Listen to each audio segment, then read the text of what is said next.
Hello,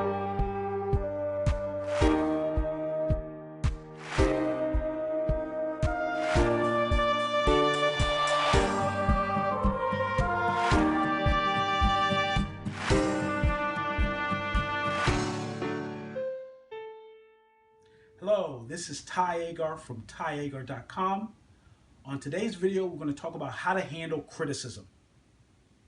Now, the purpose of this particular video really comes from a client that had a concern with how do you filter the feedback that you receive to know what you should focus on and what you should not really focus on. And I just wanted to offer that the framework for this video really comes from Stefan Molyneux, who has the largest philosophy site on the internet. And the framework is to have a clear understanding of what the purpose of criticism is. What he offers is that criticism is really, the purpose is to help a person achieve a goal that they claim. And this is helpful because it helps to distinguish between constructive criticism and verbal abuse, which verbal abuse is not trying to build anything, not trying to help in any way, but to tear down. So with that backdrop, let me offer three questions, three things that come from that. The first is when you receive feedback, to ask yourself, does the person understand my goal? Do they understand what I'm trying to achieve? Are they empathetic with it, meaning understanding it? You'll be surprised how many people have totally oppositional goals, and yet they'll give feedback.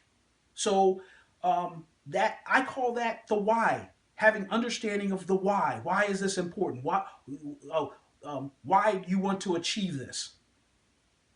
So once there's clear understanding of the goal, the next question is, does the person that's offering me feedback, do they have an actual methodology of achieving that goal?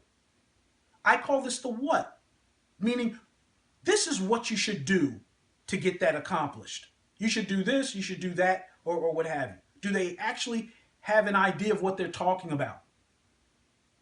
So that's helpful. Well, you'll be surprised how many people will offer feedback and they have no idea what they're talking about. No knowledge about the area that they're talking about. Yet they're going to criticize what should be done, what you should do. Number three is, does the person have actual, tangible, practical experience with achieving that goal? I call this the how. So they would say, this is how you get that goal accomplished. Again, you'll be surprised how many people will offer assistance or offer criticism, so to speak, and they have no practical experience in that area. And the distinction between number 2 and number 3 is really to help separate the people that focus on theory. And there's a place for theory, but theory is different than actual practical experience in achieving that. To say, in theory, this is what should be done, but you separate, well, has your theory worked before? What's the experience in the track record with that? So again, with this methodology, you can use it in a lot of different areas, and it's helpful. How many people offer advice with relationships? And you'd say, well, do you share the same goal? Do you have a methodology of having a good relationship? Do you have experience with that? With creating wealth? Okay, well, do you have the same why? You agree with the goal? Or do you think a person should not have wealth? So it's having a clear understanding of the goal. Agreement with the goal. Number 2, do you have a methodology? This is how you achieve wealth. Number 3, this is what's been done. This is what I've done to achieve wealth, and this is what you can do as well. So hopefully you found that framework to be helpful. I look forward to getting your feedback, actually both constructive and otherwise. So please feel free to leave your comments below. This is Ty Agar signing off. I'll see you in the next video.